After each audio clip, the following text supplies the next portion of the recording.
The reason why I chose this topic is because it's a major issue in our society that is finally being addressed and is now being put into action.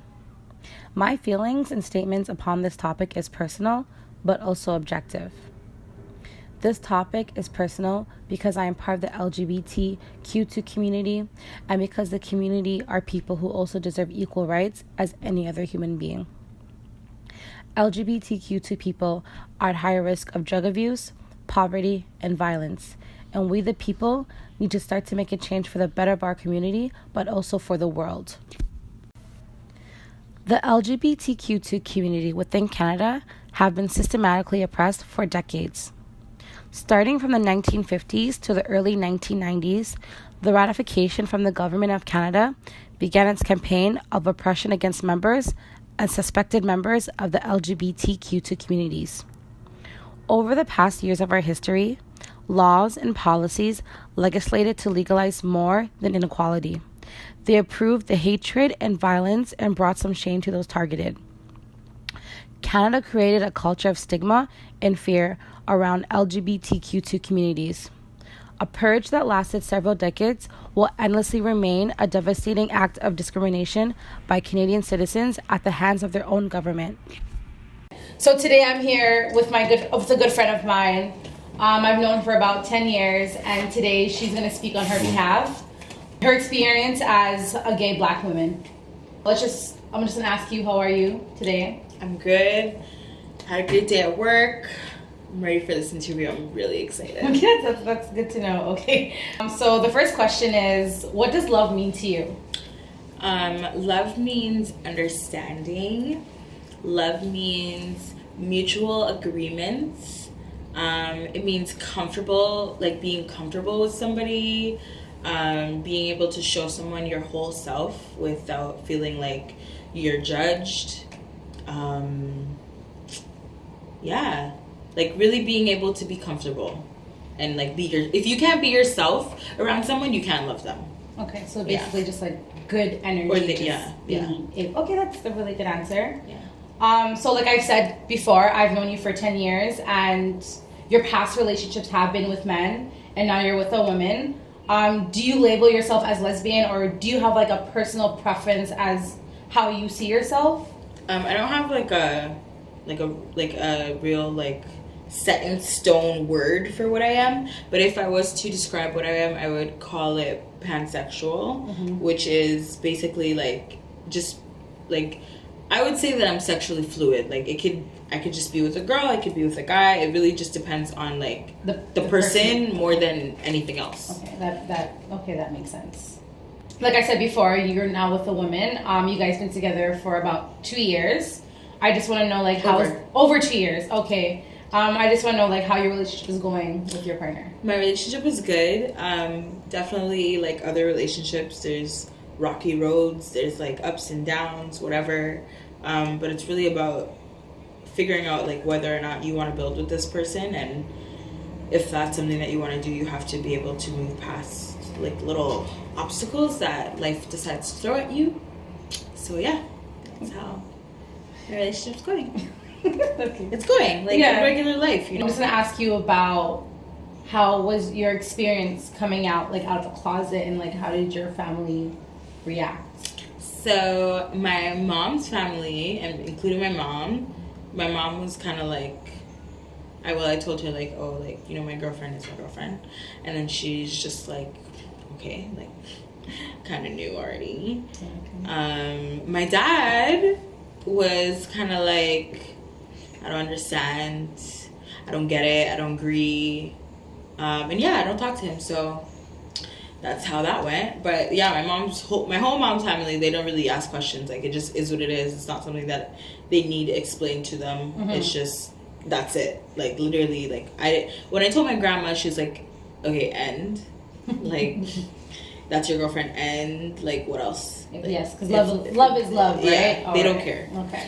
And I guess that like brings me to my next question. Like, why do you think there's like so much stigma around being someone who is Black but also being gay? Like, do you find it more challenging? Being Black, like, usually your culture just automatically is homophobic. Like, being that I'm half Caribbean, my Caribbean side, like, just culturally, they're homophobic. Like, even maybe individuals in the Caribbean, like, culture are not, but generally speaking, the Caribbean is homophobic. And even if they don't want to call it homophobic, they don't like gay people. They don't like the idea of people being gay, whatever. So I would say that being Black and being gay is, like, I feel like sometimes, like, even when I find, like, people that are, like, super pro-Black, like, I love it, I'm super into it, like, I'm really into it, and then it'll get to, oh, well, white people made up gayness, and they did that so that Black people couldn't recreate and whatever, and it's just, like, I feel like that's super crazy, because I feel like in this day and age, people kind of feel like being gay is new in a way, like that's something that's only for like this generation, but it's like it's been exactly like it's medieval times. There was gay people like they were getting stoned for like, you know, like so many things. But anyways, I definitely think it's a little challenging being Black and gay, but there is definitely outlets that you can find that can have you having best of both worlds, because sometimes if you're in an environment where it's just super pro-Black, they're usually not for gay people. Yeah, it's just like one thing, but not if you're in a place that's super gay, it's usually not all minorities. So yeah, there's places for you somewhere. Okay, you just have to find them. That brings me to my next question. Like, what do you think as like a community or society we can do to help our Black youth or our Black community in general who are struggling to accept their identity or like struggling to come out as being gay? I would say just literally just come out, like either that or cut off the people you know wouldn't be okay with it, because at the end of the day that's going to be you whether you tell people or not. And if people have that kind of opinion around gays, they're going to speak about it, and they're going to speak about it around you most likely, and you're going to hear it and you're going to get upset about it. And like, why even be in that kind of environment if you know that you're not somebody that those people like? So yeah, like it's better to lose the people around you that don't accept you than to not be comfortable with yourself. And I totally agree, because you know, you have one life, and if this is who you are, let people know. And if no one approves, it really doesn't matter if people approve or not. Like, if they don't, then there's no point of them being around. There's this quote that I really like. It's so basic, but it's, you don't need anyone's approval but yours. Like, just live your life. Exactly. So. Live your truth, live your life. Whatever makes you happy is really all that matters.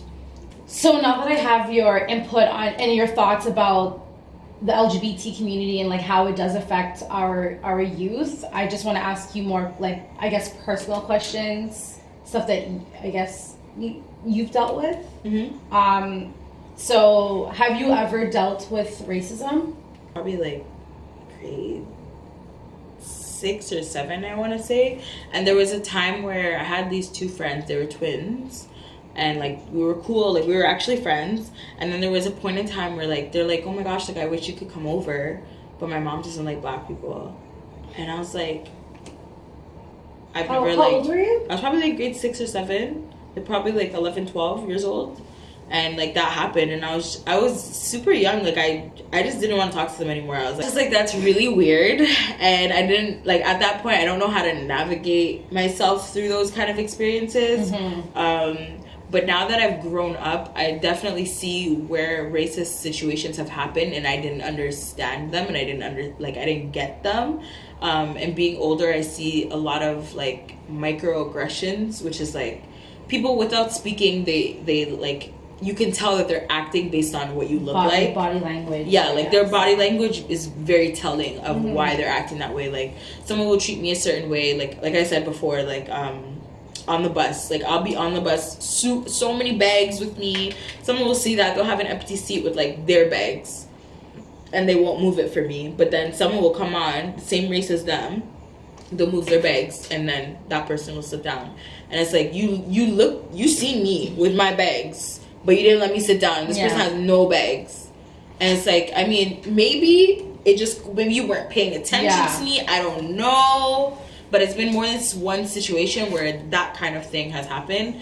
And I deal with that literally on a daily basis. Thank you for sharing that personal story about when you were a young child and you dealt with that racism. Like, I wouldn't know what to do. And Yeah, I didn't know what to do. Your mom's like black people. Okay. But yeah, now that you're older and you have like a greater and better perspective on what racism is, so now you're more aware. Mm-hmm. So that's really good to know. So I just have one last question to ask you, and it's, how do you keep in touch with your culture, your heritage identity?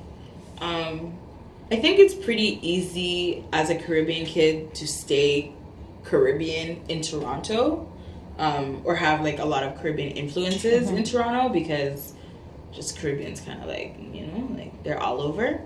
But however, I don't feel like I'm really in tune with my culture as much as I could be. But that's, I find like with my Trinidadian side, I could be more in tune, but that's due to my father being absent in my life. However, I do feel like I'm really like Bermudian, because I've been there more times. I know my family better there. Like I'm more connected to them, and I kind of just like do what they teach me, I guess. Like, most of my friends are Caribbean, and like I do have family, and like my extended family is Caribbean. Like the people that my family members like get into relationships with and stuff. So really, like there's no escaping. Okay, so like it's literally around every corner. It's literally like being Caribbean in Toronto is very easy. Yeah. Toronto just has a lot of Caribbean influence, so it's easy to be a first generation Caribbean child in Toronto because of the impact that Caribbean culture has on the city. Yeah, that I totally agree with you on that. You pointed out some really interesting facts about living in Toronto. The Caribbean like atmosphere is like, it's a huge thing now, and people do appreciate our culture. Yeah. So, and a lot of people are influenced by it. Like even if you're not Caribbean, like you might catch yourself talking like you're Caribbean, or like liking Caribbean music because you're surrounded by it. Like you don't really have a choice. You just end up liking it because you're here. Yeah. Thank you so much, Rahnell, and sharing your time with me and your experience as a Black woman who was part of the LGBT community. And I hope to whoever's watching this gain some insight and inspiration, and just anyone who is struggling with their identity, because there are people who are struggling within the Black community. So way worse than me. Exactly. So I just wanted to say thank you so much, and your time was greatly appreciated. Like,